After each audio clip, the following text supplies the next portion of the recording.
what is the essence of the path of Raj Yoga?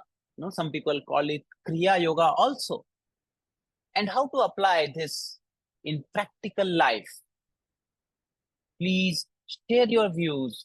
What do you think is the essence of this particular path of yoga?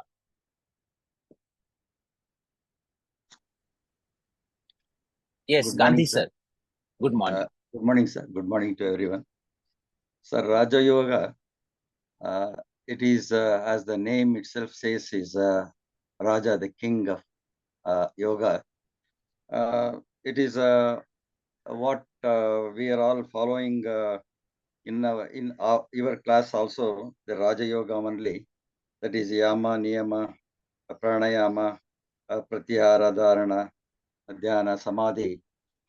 This in recent from 19th century onwards, the Raja Yoga has been spread throughout the Western countries also, because it is very easy to follow also. And mainly pranayama, dhyana, all these things we are all taught also as we grow from younger to older. And we attended the classes for yoga classes. And this is mainly it's self-centered. So what we keep, whether it's a image of the God or self as in our heart, and that's what we are taught. And and mainly of chastity, non-injury, and forgiveness, and having a trust in God, faith, and that's how we worship and practice. And also not only our physical health and mental health also will be improved through Raja Yoga. Many Paramahamsas, they spread to in the Western countries, even including Swami Vivekananda. And this is attracted many devotees and many people in our country as well as abroad. Yes, very beautiful answer, Gandhi sir. I am really glad, that we have such learned people here. Very beautifully explained. He explained that Raj Yoga is a path of behavior. You change your behavior. You bring some specific techniques of yoga, and it is a path of meditation. So yogis, through years of their sadhana, have discovered certain tricks, certain techniques related to the body, related to the breath, related to the mind. And only human beings, have this privilege and knowledge of using those yogic techniques, those kriyas, So it is, as he said, it is the easiest path to follow, because you simply have to do step by step what is being taught. In jnana, you exactly don't know what you have to do. You have to keep evolving, do a lot of self-observation, do a lot of scriptural reading, understand them, contemplate on them. In karma also, you have to give away the fruit of the actions, surrender it to some higher power. But path of Raj Yoga is that there are specific step-by-step instructions. People who are high in willpower, who have lived a very disciplined life, who want everything to be perfect, everything to be given to them in a step-by-step manner.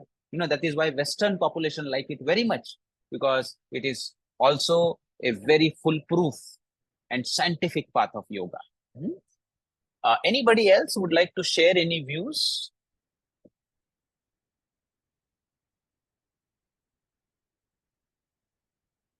Okay, so let us see what Krishna wants to say about this particular path of yoga. So the 6th chapter, called as the Dhyan Yoga, describes it. Krishna says, that the souls which are aspiring for perfection in yoga, they start their sadhana by working without attachment. Whereas when they become yoga aruda, when they start marching on the path of Raj Yoga, then the tranquility in meditation becomes very important. The message here is that, some people believe in karma. They say that, okay, we do not believe in anything else. I am a karma yogi. I do karma. I do fulfill all my duties. And sometimes what happens is this makes a person over attached to karma. Person starts becoming busy from morning till evening and keeps on doing the karma. karma is good. Bhagavad Gita, throughout Bhagavad Gita, it proclaims that you should never give up your duties. But it doesn't mean that we just have to be just busy, and do not, ponder upon the results, the meditative effects of doing karma in a selfless way. So ultimately, the whole effort of karma yoga is to purify the heart so that the heart becomes either meditative, or you turn towards jnana, or you turn towards bhakti. Now, some people have a natural tendency to become meditative after that. So then, for them, they reach a time where they should start reducing their karma. When the joy of meditation starts coming up, they should seclude themselves and spend some time in meditation also. You cannot just, because you are a karma yogi, cannot just die like that doing karma, karma, karma, karma. You have to reap the fruits of those selfless action, and that comes in the form of opening up of the inner doors, giving you that inner bliss.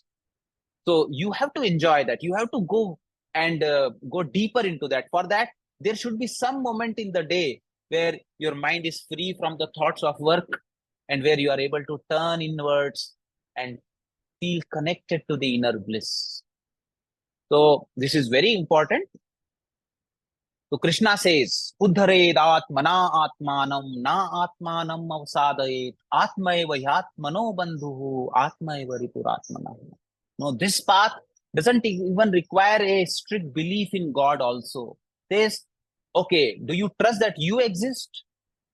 Then have self-belief that within your own depth of the heart, in your own self, lies the ultimate freedom, the ultimate power, the ultimate satisfaction that you are seeking. And who is to elevate you? You, your guru lies within your heart. So for human being, one should not degrade oneself. One should use one's own higher intellect to lift oneself. Okay?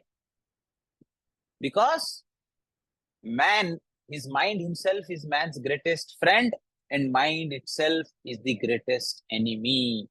So therefore, the whole path of Raj Yoga is about learning the tricks to manage the mind, learning the tricks to calm down the mind. So first question, which is very important here is, what is the relationship that we share with our own mind? We should think about it. Some people, develop that attitude of winning over the mind, that they want to win the mind. Other people develop that kind of a friendly relationship with mind. So you observe in yourself, what is your relationship with your mind? And based on my own experience, I feel that if you become too strict, then mind becomes rebellious. If you become too loose, then mind starts dragging your senses and doesn't allow you even a respite or even to think what is going on.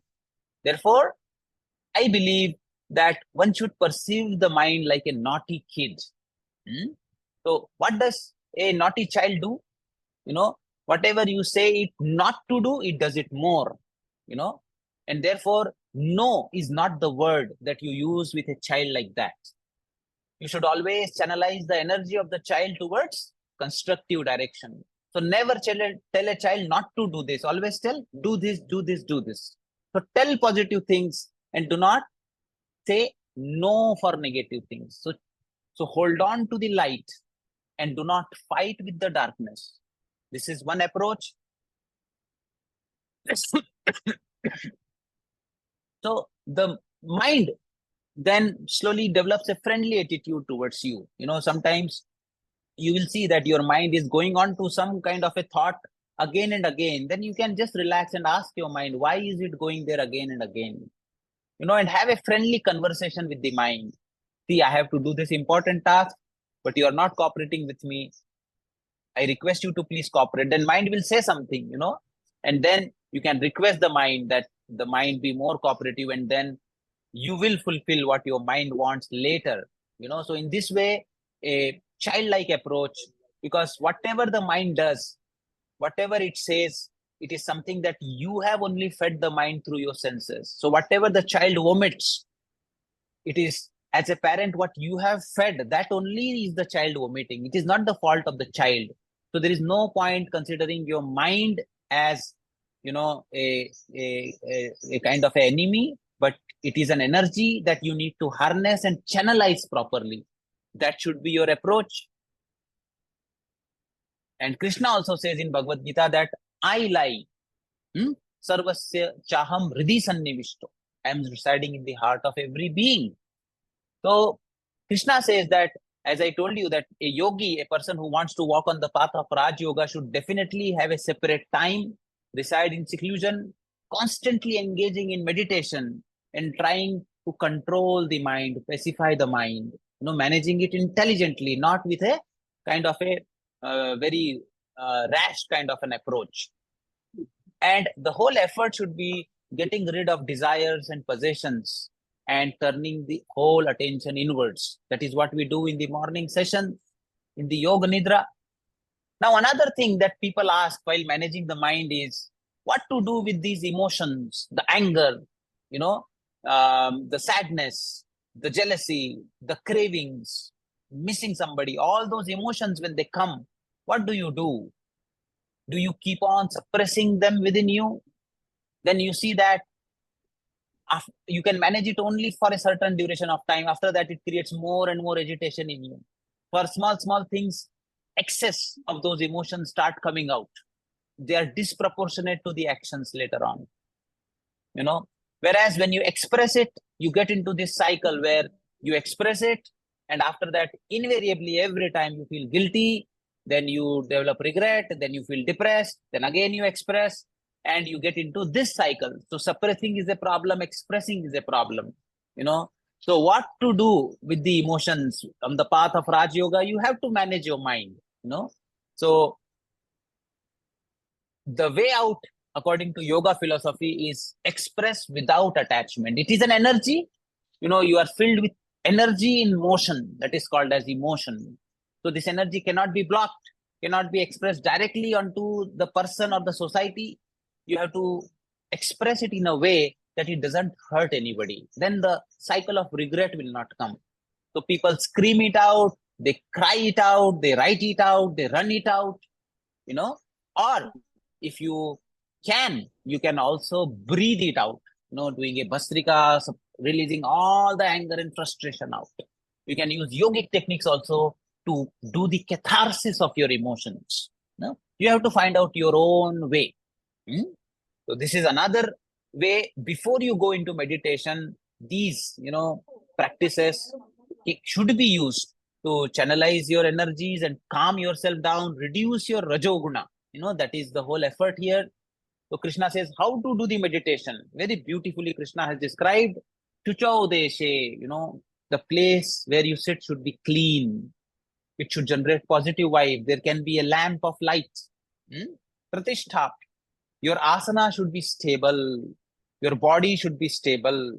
The asana neither should be too up, neither should be too down, because in deep meditation, if you get into trance, if you fall, you will enjoy yourself. If it is too down, then insects will crawl on you and disturb you. So that is why they say, and placing kusha grass for maintaining the temperature. Deer skin also had a repulsive effect on the insects. Of course, it is the skin of a deer which has naturally died. Then put a cloth over it and sit, and the asana should be at a level. And then tatra ekagram manah kritva. Then controlling all the sense organ from outside, cutting it down, turn it inwards. Neck, samam kaya shirogrivam, dharayan achalam stiraha. Sampreksha nasikagram swam, dishaschan avalokayan. So what one should do? One should not look at any other place. One should just bring the attention to the nasikagra. Nasikagra is the tip of the nose. For the beginners, if you open your eyes and try to do this, you will get headache. But if you close your eyes around 90% and then have a very gentle gaze on the tip of the nose, then it allows your concentration to go deeper and deeper, because it gives you, a kind of a meditative state beyond the dualities into union, into oneness. Also, this is a natural way through which your attention goes on to your breath. Because you're focusing on the tip of the nose, you become aware of your incoming and outgoing breath. Now, in deep meditation, people also say that you start feeling divine fragrances. Another way, which, naturally, if people feel, that can be Bhrumadhya. So Krishna describes two places to meditate. One is Nasikagra for the beginners. Later on, you can also go to Bhrumadhya. Here, if you focus, you see divine lights. Here, if you focus, you see divine fragrances. So begin by focusing on the tip, Nasikagra, and observing the breath. And what you should do, again and again, wherever your mind goes, bring it back to your breath. Bring it back to the Nasikagra. Very important point here is that all the sankalpas, all the desires of the world should be given away. You should let go. That is what we do in Yoga Nidra also. And one should restrain the senses and try to turn the mind inwards. Shanay shanay ruparamet buddhya dhruti grahitaya. The mind should be held by the buddhi, by the higher intellect, with determination. Atma samstam manakrutva. Where are you bringing the mind? Again and again back to your own inner self. Have this firm, understanding that in your core lies the very source of creation, the answer to all the questions. And that is why Atma samstam manakrutva na kinchidapi chintaye. Not allowing any other thought to come, even if the mind goes there patiently, without getting irritated, bringing the mind again and again back, again and again back. Learning the trick of pacifying the mind, managing it intelligently like you would manage a naughty child. And then when one grows in meditation like that, with an unwavering mind, the yogi, another approach Krishna says is, you can meditate it on your own self. Krishna doesn't mind. Or some people are inclined towards bhakti. So they can meditate it on the God, the divine, which lies everywhere and within the heart. So that becomes the supreme goal. With that goal, reaching there to your own Swarupa or to the God, you meditate. When yogi keeps on doing this practice regularly, secluding oneself, bringing the mind, calming it down and focusing on the breath, the yogi starts getting cleansed. And with this, he becomes fit for nirvana and attains supreme peace. So this is one of the ways of obtaining peace in life. That is why you see this Buddhist monk, many people who give away this life for the search of peace. But here, some important precautions Krishna tells. If you really want to walk on the path of Raj Yoga, then you should not eat too much or eat too less. You should not sleep too much, sleep too less. Okay? And also you should do enough activity. You should not give up your duties. You should be, active also, but you should be able to take rest also. So do not do too much of action also. Do not rest too much also. So it requires a samatvam. Then only your mind will be able to get into a meditative state. So yukta ahara viharasya, yukta cheshtasya karmasu. You should have done enough effort in your work, but you should be able to withdraw also and let go also. So I have seen two kind of people. One who get karma oriented and they cannot stop themselves. Other people become lazy and they cannot do their karma. They run away from their duty or overdo their duty. So that balance, is very important, because you need ultimately in Raj Yoga, the meditation is the goal. So therefore, Krishna says that when a person lives a disciplined life like that, withdraws from all selfish cravings of the senses and uses his buddhi to control the mind like a horse, control or manage intelligently. The horse belongs to you only. You love the horse also, but you have to manage it properly. Such a person, the most important thing is the craving for the sense pleasure is the greatest disturbing factor, Krishna says. So the example he gives is like in a place where there is no wind, the lamp, its flame remains steady. Like that is the concentration of this person who always remains in meditation. So that is the ultimate aim where we have to go. And wherever the chitta goes, you niruddha. So yoga chitta vritti nirodha. Here also the similar kind of definition come. Chittam niruddham yoga sevaya. Hmm? And then again and again, the purified mind, as the mind starts getting purified by these techniques. Yatra chaivat atman atmanam pashyan atmani tushyati. One starts feeling satisfied with one's own self. So your satisfaction, which you think lies in your relatives, lies in material pleasures, lies in fulfilling certain goals of your life, you start getting the same satisfaction effortlessly emerging from within you. You start getting freedom from all the struggles because your own self starts revealing to yourself. So he rejoices in the, definitely there is a inner joy or shanti within. And at a higher state, great transcendental happiness comes to this yogi. Prashanta manasam henam yoginam sukham uttamam. Dear friends, whatever we are doing it for our peace and great happiness, which is ever increasing. Krishna is very clear here that happiness lies within you only and nowhere else. When will that happiness come? Upaiti shanta rajasam. When your agitated mind, which has developed a habit of searching the happiness through the senses only, when that becomes calm, it is then you will become eligible for that transcendental happiness, Sat Chit Ananda of your own self. So this is the path. This is how yoga becomes the destroyer of the sorrow. Tam vidyat. This is a very beautiful definition of yoga. Dukh sanyoga viyoga yoga. What is yoga? Yoga is that art, that science which dissociates you from all the causes of sorrow in your life and brings you towards the ultimate sukha. That kind of yoga, my dear friend, should be done resolutely with a firm faith. Yes, this is the path. It should be done without any kind of pessimistic, with lot of enthusiasm. One should get onto the path of Raj Yoga. So Krishna says, Sarva Bhutam, in the next step, as the self starts revealing itself, as the mind starts getting purified, the individual starts seeing that Sarva Bhutastham Atmanam Sarva Bhutani Cha Atmani. First he sees that the inner self, that he has the same self size in everybody. And then he starts seeing that everyone actually is in one universal self. First self in every heart, and then all hearts in one self. Such beautiful explanation here. Ikshate yoga yuktatma. Therefore, the yogi becomes samdarshi everywhere. He sees only his own self shining.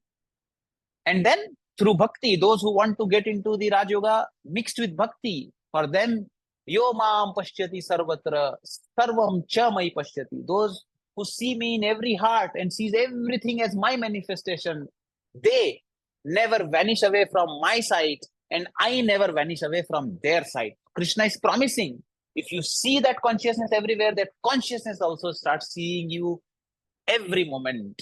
You may forget, but then that consciousness never forgets you.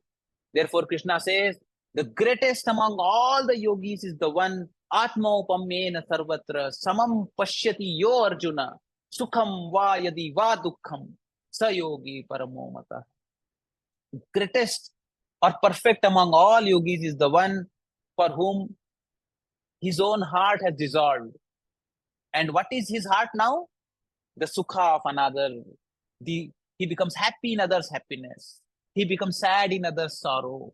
That is how the yogi, this kind of a yogi, uses others' heart to live in this life. Otherwise, his own nature is just this ever increasing ananda, satisfaction, and bliss. So when Krishna explains all this to Arjuna in the 6th chapter, he gets into a kind of a trance-like state. Krishna, you can see that in his shlokas. Then Arjuna stops him. Arjuna says, Krishna, you are telling very big thing, meditation, this, that, but I do not see this, whether it is practical in my life, because what I see is that this mind is like air. Chanchalam hi manah Krishna, pramathi balvadridam. No, he's the greatest archer. Can shoot an arrow just by hearing the sound. But such kind of a person is telling, oh Krishna, this mind is so restless. Tasyaham nigraham manye vayu rivad sudushkaram. controlling that mind, bringing it again and again, for me is as difficult as if you're telling me to control the wind. So this path doesn't appear practical to me, Krishna. What should I do? Krishna tells him, Asamshayam mahabaho mano durnigraham chalam abhyasena tu kaunteya vairagyena cha griyate. Definitely, I agree with you, Arjuna, that it is very difficult to restrain the mind. But I tell you, by continued practice, having faith on the scriptures, and practicing detachment. Detachment is very important. If you are doing abhyasa also, but at the same time you are becoming slave of your senses also, you will not go anywhere. But with abhyasa, if there is an effort, sanyatendriya, then there will come a time when your mind will, you will be able to manage your mind and control it. So again, Krishna reminds Arjuna saying that asanyatatmana yogo dushprap. For a person whose mind runs unchecked into the senses without any anchor of buddhi, जो दिमाग में आ रहा है कर रहे हैं, जो senses बोल रहे हैं सब होता जा रहा है. For such a person, this state of yoga is dushprap. It is very difficult to reach that state. I agree. Vashyatmani tu yatata shakyo vaktu umapaya. So, whereas those who have learned to bridle the mind, bridling the mind is like you control, you manage the horses, where it should go, where it should not go. You need purified intellect for that, So, if you want to develop that intellect, then also there are yogic techniques, these pranayamas, these om chanting that we do, you will naturally feel that your ability to manage your emotions, control your mind becomes better. And with continued practice, you should not allow your senses, sometimes we become lax, should always be tight. Mind should always be kept tight. If you keep it loose, it slips away. So therefore, the path of Raj Yoga, is completely dependent on your ability to keep the mind tight, busy, and regulated. And these sense pleasures, my dear friends, they create a kind of agitation in the mind and doesn't allow the mind to go inwards, because it is diametrically opposite. No, you want to go inward and you are going outward. So whatever abhyasa you do, it gets undone. So, but people ask, that only happiness that we have felt in our life is the happiness of the senses. We have not felt that inner happiness. So what should we do? So at least try to have those happiness within the regulation of your dharma. Do not break the boundaries of your dharma, break the boundaries of your duties to explore those happiness. I don't deny that you should not have those sense pleasures, but at least, associate that with that tena tyaktena bhunjitaha. Isha Upanishad says that even if you want to have the sense pleasures, in the heart, have that kind of a feeling of sacrifice, that it does not belong to me. Somebody else has created this, and I bow down for giving me this. Take everything as a prasadam, that comes from divine. Then you will see that your mind will slowly gets purified. Also, it is important that you begin your day by managing your senses. And whenever you feel that you can control, you should try to control.